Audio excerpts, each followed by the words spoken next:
Eu olho ao redor e digo que é uma grande alegria estar com vocês. Tantos amigos que vieram de longe para estar conosco aqui na Conferência G3.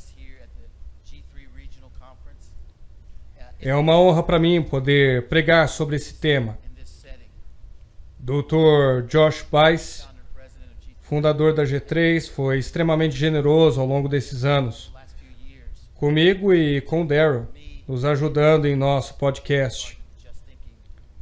E agora, para mim, ter a oportunidade de compartilhar a palavra de Deus é uma honra.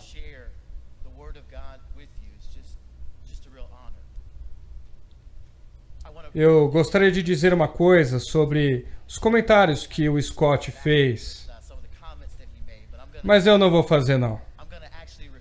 Só dessa vez. Dessa vez eu não vou fazer. Eu gostaria de dizer que é um grande prazer de compartilhar ainda aqui fora do meu espaço com o meu irmão Scott.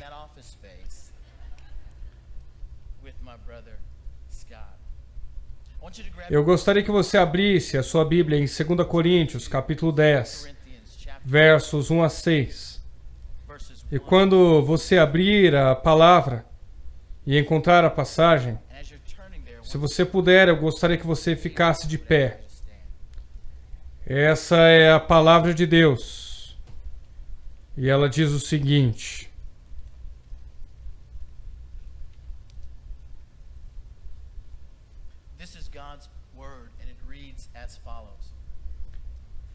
E eu mesmo, Paulo, vos rogo pela mansidão e benignidade de Cristo. Eu que, na verdade, quando presente entre vós, sou humilde, mas quando ausente, ousado para convosco. Sim, eu vos rogo que não tenham de ser ousado quando presente.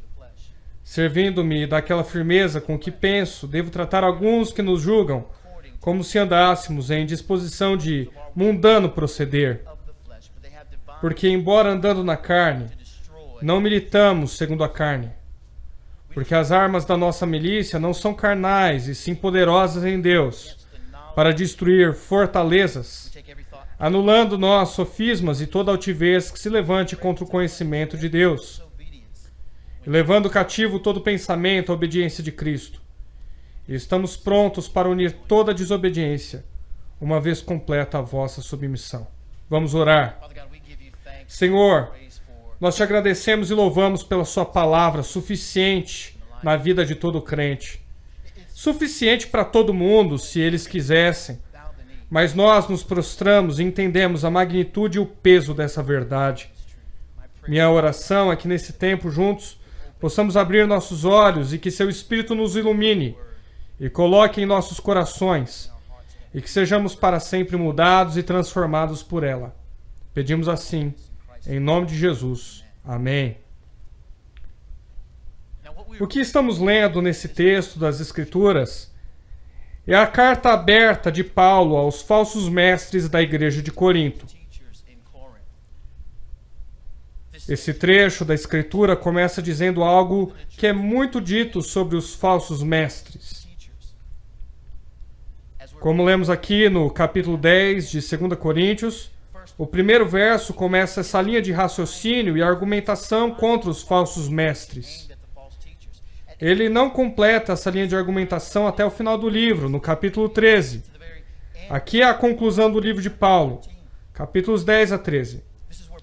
Ele repete sobre a responsabilidade de ser corajoso quando ausente e humilde e vulnerável quando presente.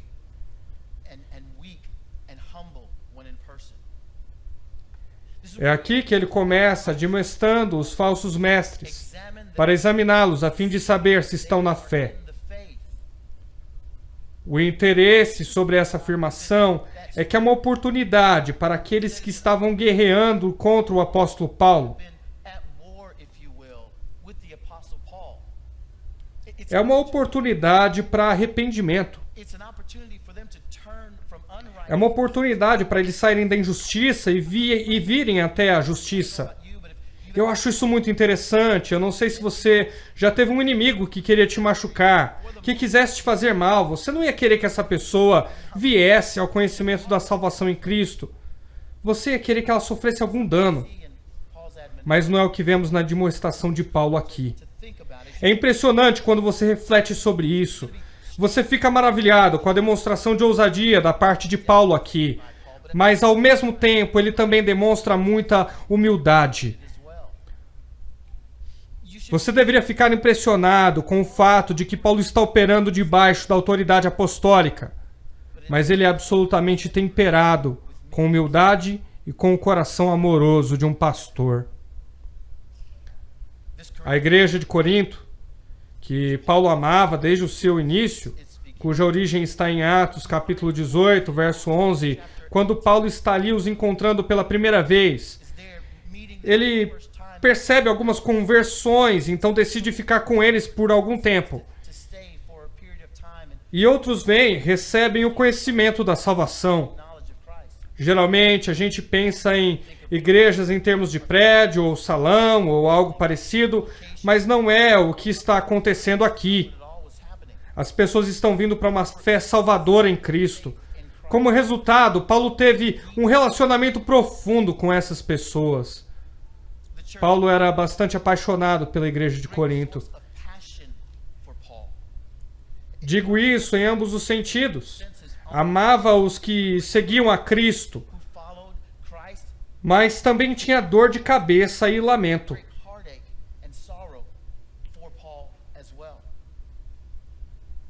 Em 1 Coríntios, Paulo fala a respeito das divisões e partidos que foram trazidos pelo que eu chamo de início de cultura do pastor celebridade. Havia uns que diziam: sigo Paulo, eu sigo Pedro, eu sigo Apolo, e ainda aqueles que falam: eu sigo Cristo. Esse é o começo do que vemos por aí. Pessoas que encontraram um mestre, se afeiçoaram a ele, e como resultado eles estão ansiosos por promover esse mestre em particular. Estão ansiosos por advogar por esse mestre. Ao mesmo tempo, por outro lado, existem os falsos mestres. Eles vieram para desafiar a autoridade de Paulo. Eles estão ali para diminuir o que Paulo tem a dizer para os crentes em Cristo. Paulo, mais adiante, dá a esses falsos mestres um termo próprio. Ele os chama de super apóstolos. Isso não é um elogio. Esses homens estavam querendo usurpar a autoridade que Paulo tinha somente pelo fato de ele ser um verdadeiro apóstolo.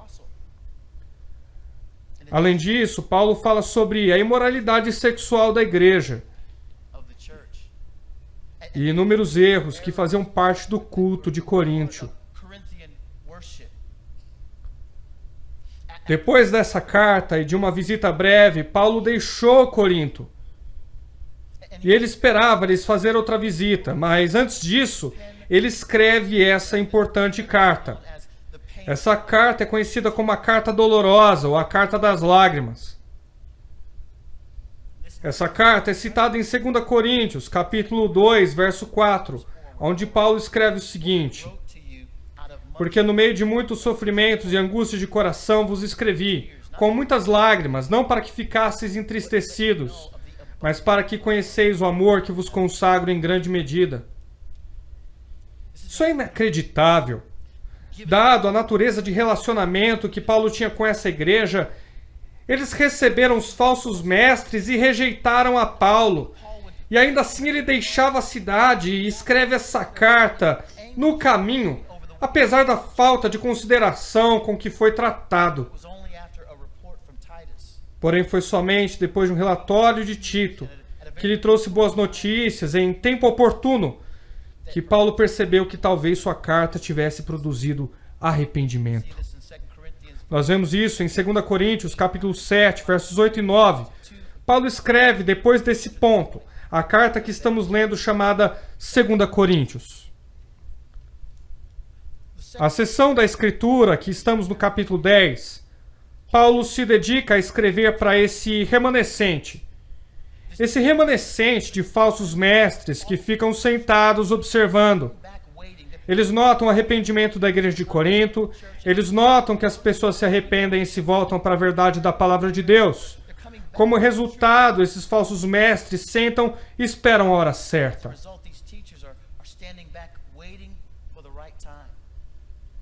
Eles esperam a oportunidade para voltar e agir e tirar vantagem de alguma fraqueza nessa igreja. O título da minha mensagem é A Cultura e a Suficiência da Escritura. Dado a natureza do que vemos na cultura, o título me parece ser necessário. Nós estamos cientes que hoje em dia vivemos uma cultura pós-cristã.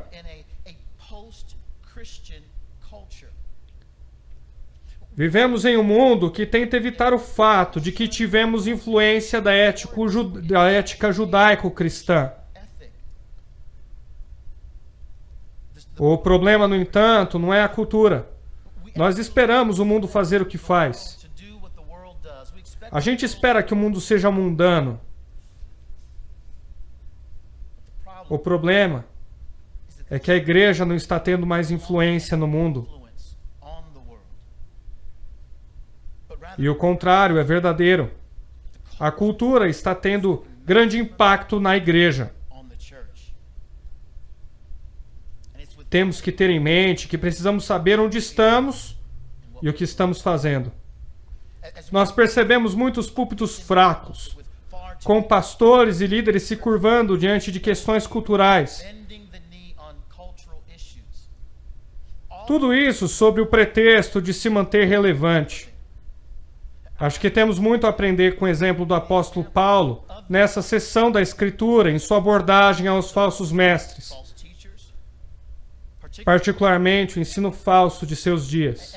E acredito que podemos fazer uma aplicação apropriada aos nossos dias. Quando você pensa no hoje, qualquer cristão que professa confiantemente a suficiência da Escritura, especialmente no que se refere à batalha contra a cultura, eu me refiro aos temas de gênero e fluidez de gênero, sexualidade bíblica e até mesmo os temas que se relacionam a proteger e fazer avançar a vida humana. Todos que abraçam essa visão são adversários do mundo. Qualquer afirmação que professa a suficiência da Escritura para abordar esses temas declara guerra contra a cultura. Irmãos e irmãs, eu tenho que ser claro. Os nossos dias precisam de uma demonstração de convicção cristã, onde os seguidores de Cristo estão equipados com a palavra de Deus. E, quando necessário, estão dispostos a sacrificar pelas suas crenças. Eu quero ser claro aos ouvidos de todos aqui, especialmente aos que estão nesse salão, ouvindo a minha voz. Eu quero dizer claramente, nós estamos em uma guerra. Agora, a ideia de que estamos em guerra pode ser desconfortável para alguns. Aos que estão ouvindo isso pela primeira vez, isso pode te fazer parar para refletir e dar um embrulho no estômago. Eu servi como militar por anos e ver a Guerra do Golfo acontecer, apesar de sermos treinados para a guerra e entender o meu papel, toda vez que eu vi o barulho da guerra acontecendo, eu ficava nervoso.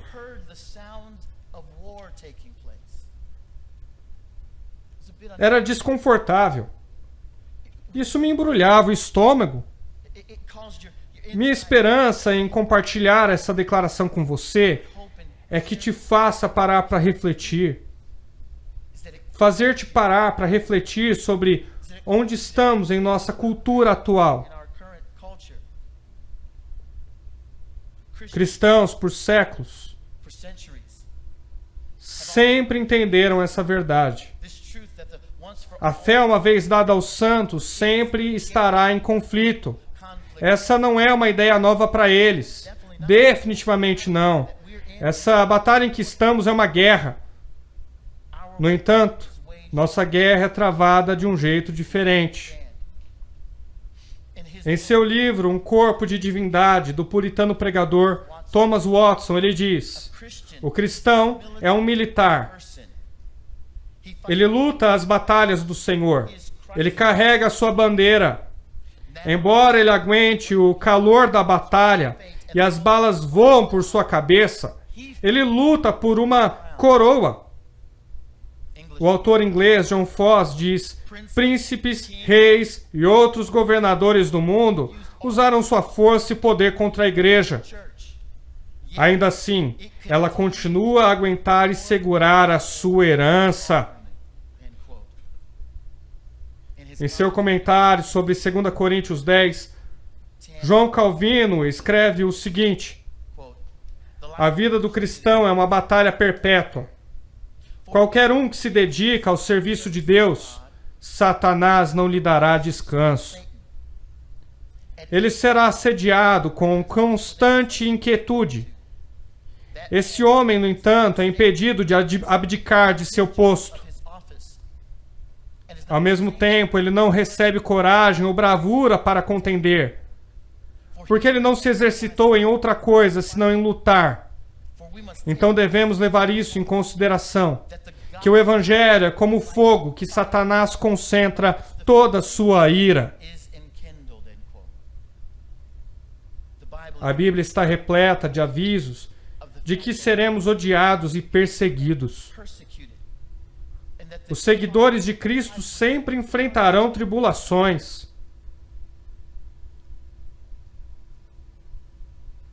A Escritura é clara quanto a isso. João capítulo 15, verso 18.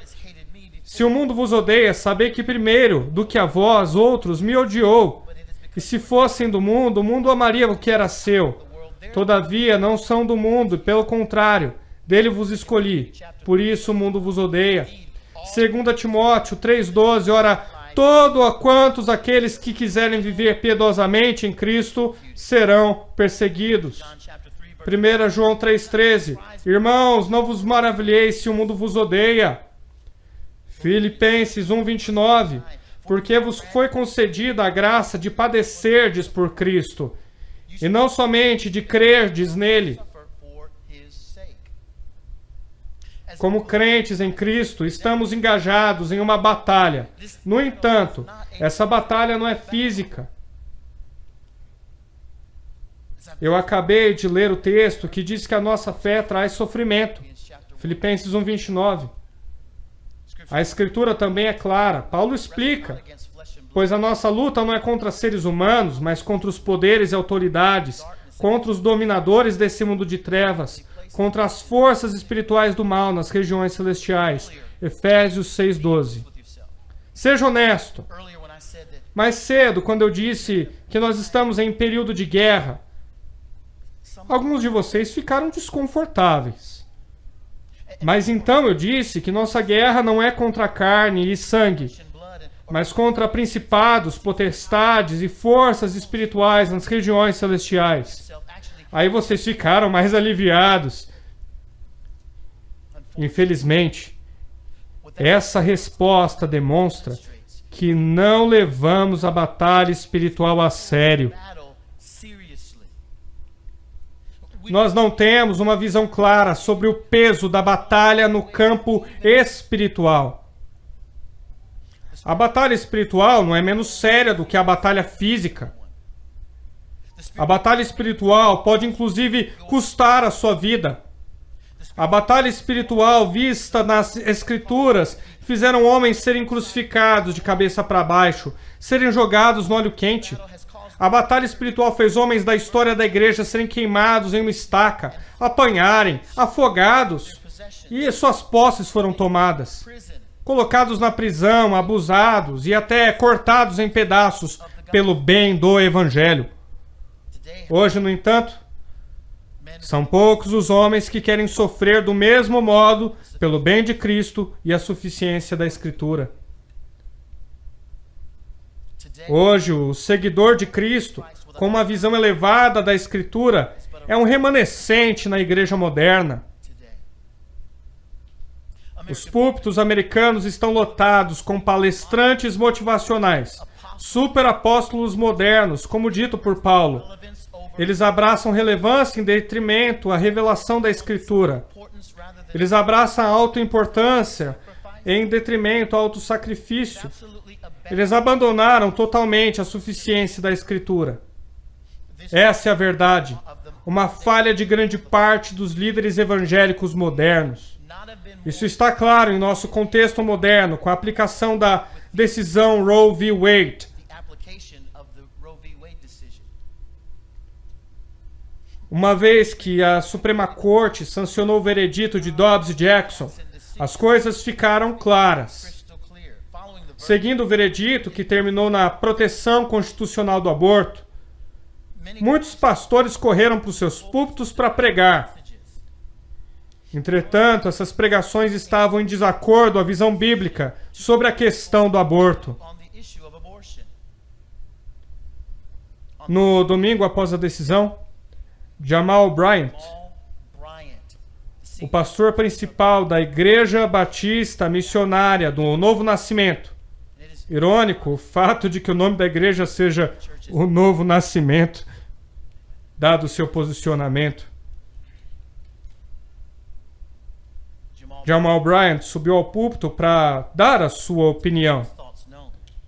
Ele disse: essa semana a América parou de guerrear contra as mulheres. E eu quero me posicionar e dizer a essa nação que se a América fosse de verdade pró-vida, eles iam abolir definitivamente a pena de morte. Se eles fossem realmente pró-vida, eles investiriam mais dinheiro em programas de educação. Se eles fossem pró-vida, eles se concentrariam em ajudar os dependentes químicos da nação. Se eles fossem pró-vida, fariam de tudo para que os professores se sentissem seguros nas escolas. E se eles fossem pró-vida, eles teriam mais restrições à liberação das armas nessa nação. Esse é o pastor Jamal Bryant, da Igreja Batista Missionária do Novo Nascimento. O que é realmente problemático com o que Jamal disse é que ele teve a ousadia de dizer isso no dia do Senhor. Ele teve a ousadia de subir no púlpito, se apropriar dele e proferir uma opinião totalmente oposta à cosmovisão bíblica. Existem tantas coisas que são problemáticas aqui. Ao invés de se apegar à suficiência das Escrituras, Jamal Bryant evocou as palavras de uma deputada americana chamada Maxine Waters. Então imagina que você esteja sentado no banco dessa igreja e o seu pastor não pede para que você abra sua Bíblia em João, Marcos, Lucas ou o Evangelho de Mateus. Ele não pede para que você abra em 1 Timóteo, mas cita a fala de uma deputada à congregação. E eu não vou nem entrar no mérito de Maxine Waters. Isso é outra conversa.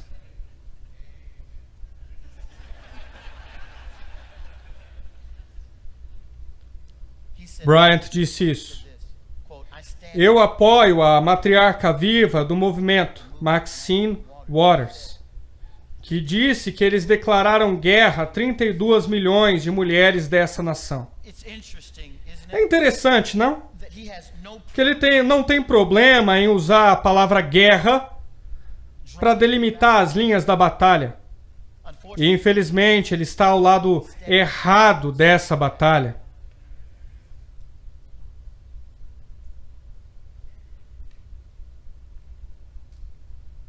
Antes de continuar o culto, na Igreja Batista Missionária do Novo Nascimento, o culto no qual, depois dessas declarações, teve a apresentação de crianças ao Senhor, Bryant exortou a congregação, dizendo isso: as mulheres são focadas, elas não param até conseguirem o que querem. Isso pode parecer um comentário bondoso para suavizar uma declaração mais séria da parte de Bryant. Eu quero que vocês considerem o que ele está dizendo aqui no contexto. A mulher não vai parar até matar o seu filho que está no ventre. É o que ele está dizendo. O que nós estamos vendo é um superapóstolo moderno, da forma em que Paulo definiu o termo. Ele diz o que for necessário para conquistar uma multidão que tem comichão nos ouvidos, que fez para si um mestre disposto a falar o que eles querem ouvir. Existe muito a ser dito sobre a declaração de Jamal Bryant. No entanto, em um esforço para fazer com que o texto diga aquilo que ele quer dizer, nesse ponto é importante que eu diga o seguinte: é falsa a premissa de que um posicionamento pró-vida seria contra o aborto por um lado e seria contra a pena de morte de outro.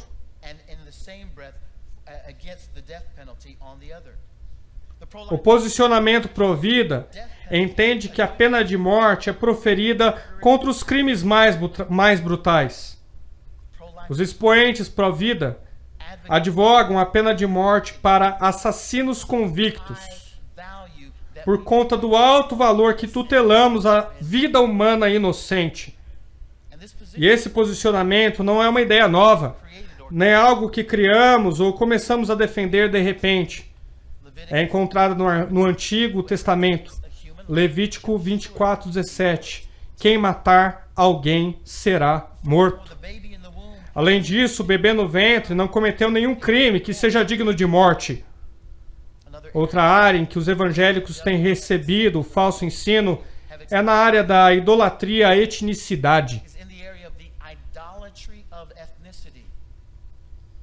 Idolatria à etnicidade, ou à cor da pele, ou o que alguns chamam de raça.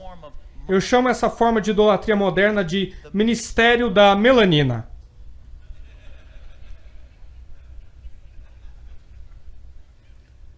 O ministério da melanina.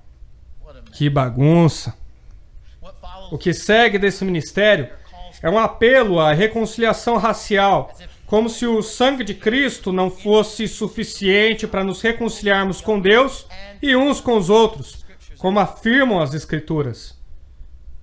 E na busca por uma reconciliação maior, a Convenção Batista do Sul substituiu a teoria crítica racial com uma nova ideia, que eles chamam de teologia racial do reino.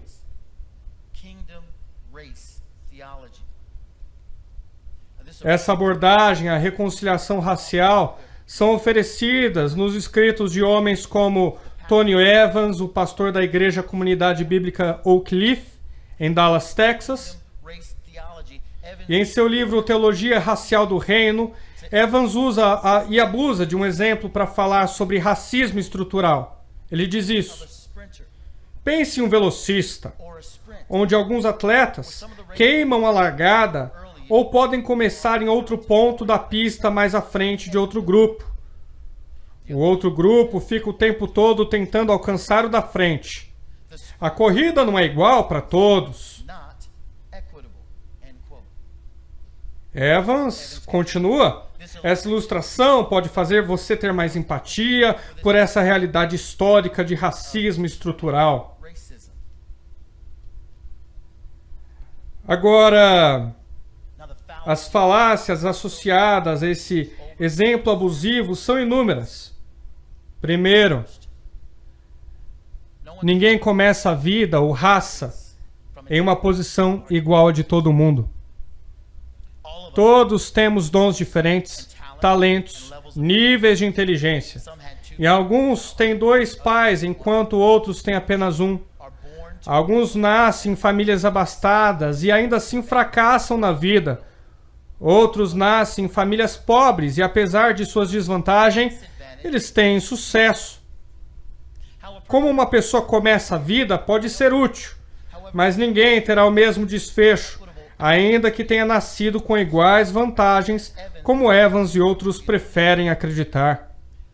Essa ideia utópica de que se não fosse pelo racismo estrutural, todos nasceríamos no mesmo ponto de partida, é simplesmente um mito.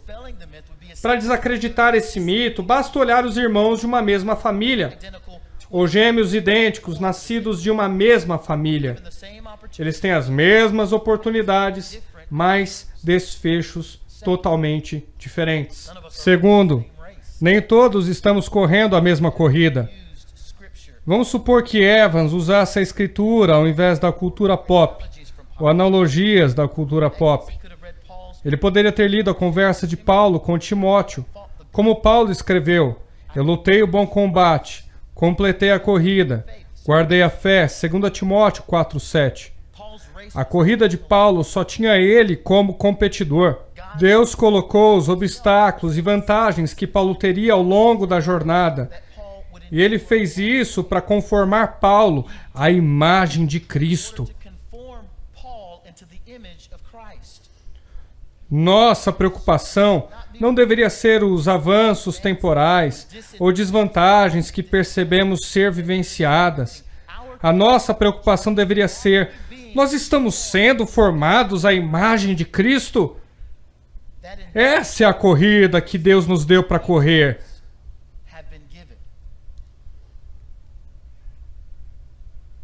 Como mencionei ontem, existe uma igreja negra. E isso não está apenas nesse contexto. Infelizmente, eles também têm representantes em nossos círculos em específico. Embora eu só tenha tempo de mencionar esses dois homens, eles não estão sozinhos. Eu podia passar horas só exemplificando essas ideias sobre fluidez de gênero, masculinidade tóxica, questões relacionadas a, ouça isso, sensibilidade ao uso apropriado de pronomes em relação a gênero neutro. Eu nem sei o que isso significa.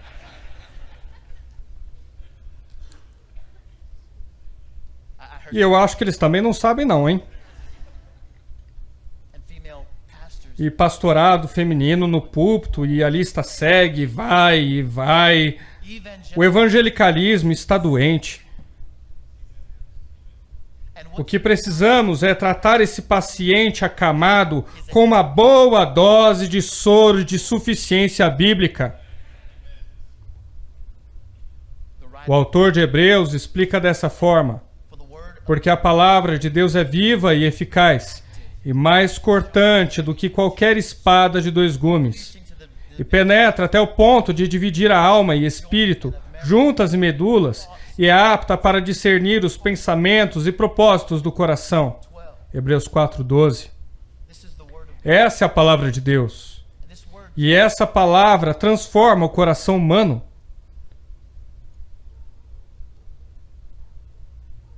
É a palavra de Deus que esquadrinha a mente humana. É a palavra de Deus que restaura a alma. É a palavra de Deus que renova a vida de alguém.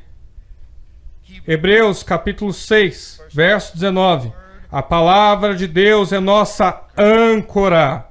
Salmo 130, verso 5. A palavra de Deus é nossa esperança.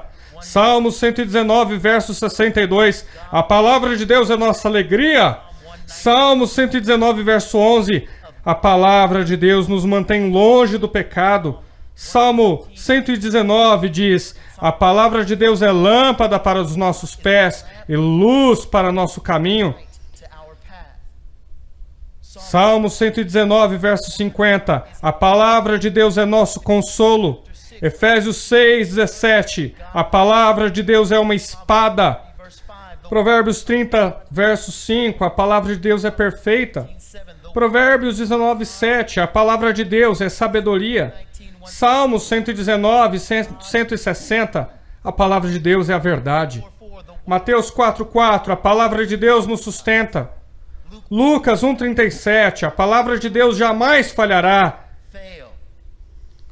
Davi escreveu: a lei do Senhor é perfeita e refrigera a alma.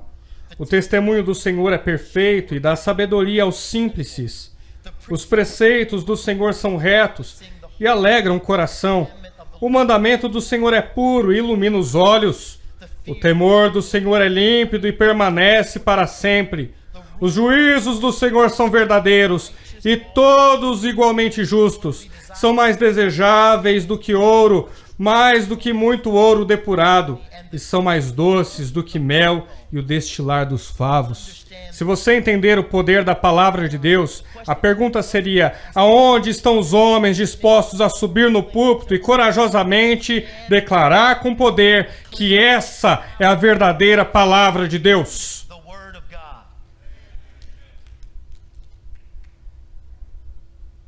Ao examinarmos a cultura de igreja dos dias atuais, podemos ser tentados a acreditar que nem sempre foi assim, que a batalha nem sempre foi feroz assim,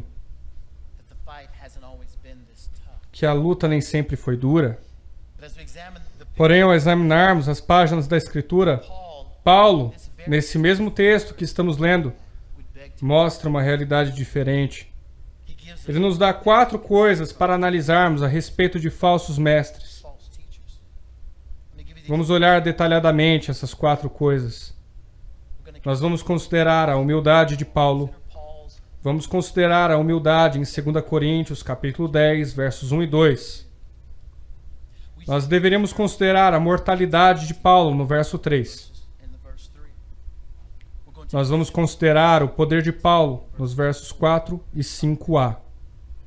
Vamos considerar a motivação de Paulo nos versos 5 e 6. Em primeiro, consideremos a humildade de Paulo.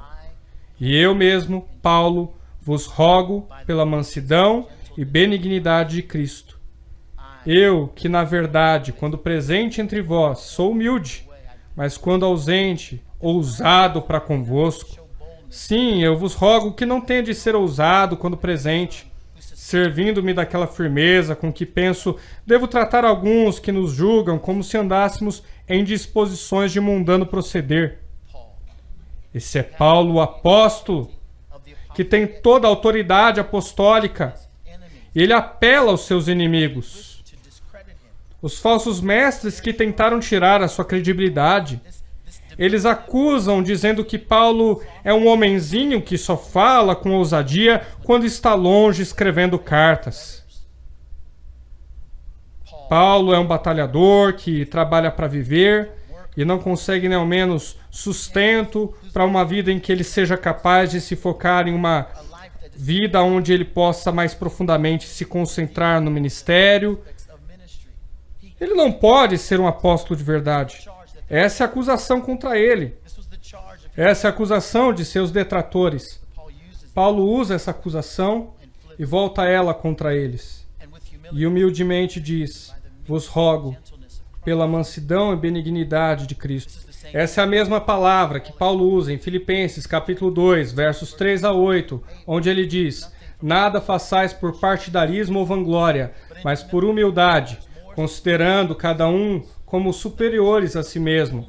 Não tenha cada um em vista o que é propriamente seu, senão também cada qual o que é dos outros.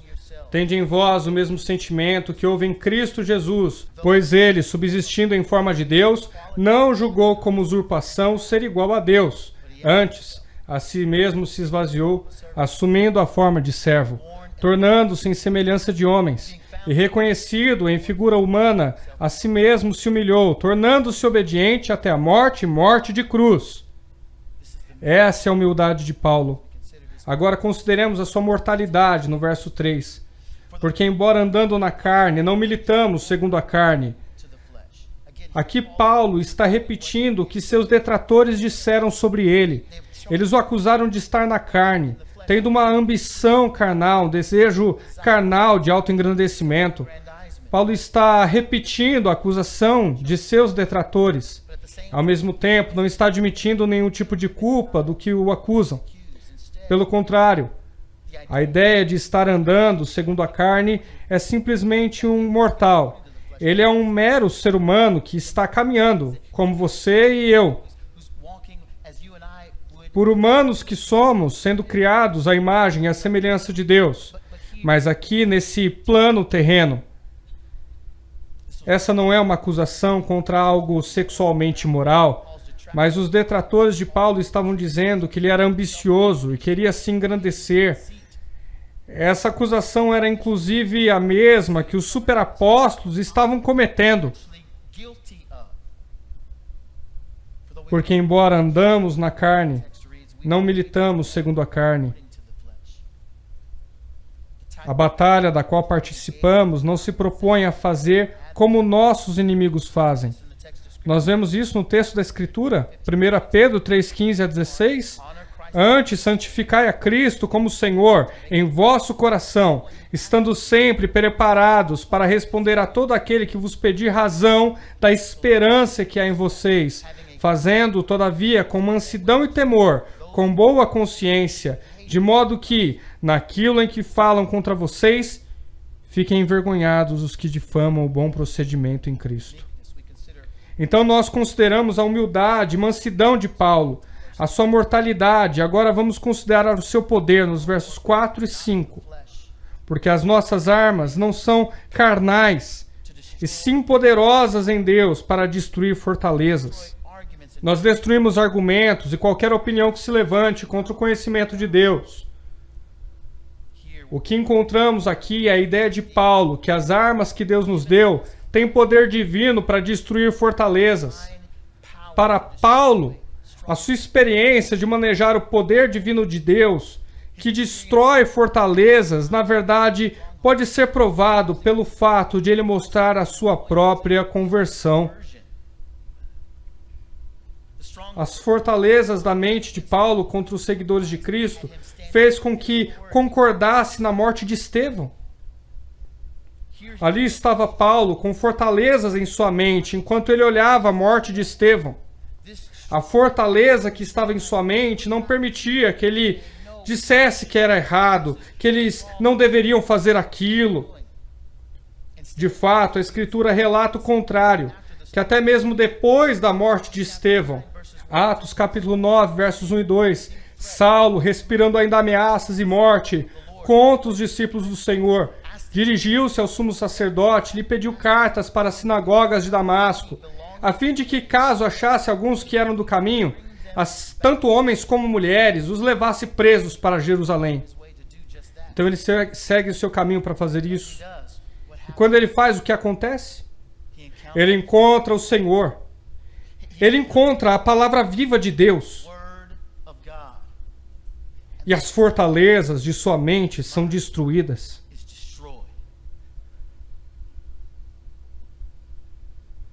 Tendo conhecido a Cristo, essa fortaleza que estava na mente de Paulo foi destruída e ele se ajoelhou diante da palavra que se fez carne. Destruindo fortalezas. A ideia de fortaleza é aquilo que se representava no primeiro século. Uma grande fortaleza era uma torre bem alta, uma grande fortificação de pedra que pretendia ser impossível de se escalar ou penetrar. Ela foi projetada para proteger uma cidade. Enquanto fortalezas na mente podem ser poderosas, elas são incomparáveis à suficiente palavra de Deus. Aqui está o problema dos nossos dias. Muita pouca gente acredita que isso é verdade. Muitos acreditam que está tudo bem, a palavra de Deus pode salvar alguém, consertá-lo um pouco, mas no final do dia, nós temos de nos deter nas ideologias do mundo e encaixar a palavra de Deus para que se torne aquilo que a gente acredita que ela deveria ser. Mais encaixável, mais relevante. Poucos pastores e líderes de igreja acreditam nisso. Sentem isso e pregam dessa forma. Independentemente de como pregam, creem e sentem, a Escritura é absolutamente clara, que a arma da palavra está lá. A evidência é encontrada em Efésios capítulo 6, versos 13 a 17, onde Paulo diz que usemos toda a armadura de Deus para que possamos resistir no dia mal e depois de ter resistido, ficar firmes. Ficar firmes. Tendo vestido o cinto da verdade, vestindo-os da couraça da justiça, calcem os pés com a preparação do evangelho da paz, embraçando sempre o escudo da fé, com o qual podeis apagar todos os dardos inflamados do maligno. Tomai também o capacete da salvação e a espada do Espírito, que é a palavra de Deus. A palavra de Deus é suficiente. Nós consideramos a humildade de Paulo. Consideramos a mortalidade de Paulo. Consideramos o poder de Paulo. Agora vamos considerar a sua motivação. Versos 5 e 6. Eles dizem assim: levando cativo todo pensamento para que obedeça a Cristo. Estaremos prontos para punir toda desobediência quando alcançardes plena obediência. A motivação de Paulo não tem que ver com forças destrutivas de guerra que resultam em morte. Pelo contrário, o desejo aqui é que até mesmo os inimigos de Paulo venham a ter um conhecimento salvífico de Jesus Cristo. A batalha de nós crentes é muito diferente. A batalha que enfrentamos não é para ver alguém morrer no tempo e espaço, ou ser jogado no inferno para juízo eterno. Nosso desejo é que eles morram para si mesmos e sejam ressuscitados em novidade de vida em Cristo Jesus. Essa é a nossa motivação. Paulo não deseja a destruição de seus inimigos. Ele não deseja que eles vejam as chamas do inferno. E nem nós devemos querer também. Nosso desejo deve ser de fazer com que as armas de guerra sejam ativadas espiritualmente. As nossas armas de batalha espiritual são capazes de fazer o que nenhuma outra arma pode fazer. Pense nisso, balas e bombas não podem transformar o coração humano. É impressionante quando você percebe isso. Uma bala pode fazer o coração parar, mas não tem o poder de transformar a vida humana. A palavra de Deus tem esse poder. Se nós a usarmos do jeito que Deus quer que nós a usemos. Nós precisamos de homens hoje que façam como Paulo em humildade, que entendam a sua mortalidade. E o dia e a hora da salvação é agora. Nós também precisamos entender que necessitamos nos apoiar no poder da palavra de Deus. Nós precisamos ser motivados pela obediência a Cristo. Nós fazemos tudo o que fazemos pelo bem do Evangelho. Não é por vanglória. Nós fazemos tudo o que fazemos somente para a sua glória. Sola gratia, sola fide, sola scriptura, solo Christus, soli Deo glória. Somente para a sua glória. Porque as armas da nossa milícia não são carnais, e sim poderosas em Deus, para destruir fortalezas, anulando os sofismas. E toda altivez que se levanta contra o conhecimento de Deus, levando cativo todo pensamento à obediência de Cristo. Estamos prontos para punir toda desobediência, uma vez completa a vossa submissão. Irmão, proclame a palavra de Deus. Segure firme na suficiência da palavra. Faça a obra e execute o seu ministério. Amém.